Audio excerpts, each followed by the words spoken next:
拍拖。屋企個偏塔用晒碳粉，陣間提我去買。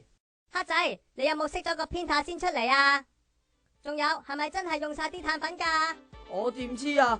部偏塔話自己唔夠碳粉嘅。臨走前要確定打印機已完全熄咗，因為打印機喺備用狀態仍然耗電。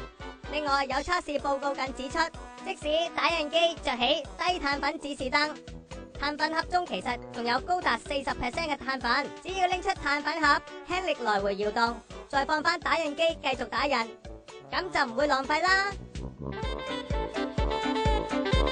將個碳粉盒搖嚟搖去，咪會整污糟自己。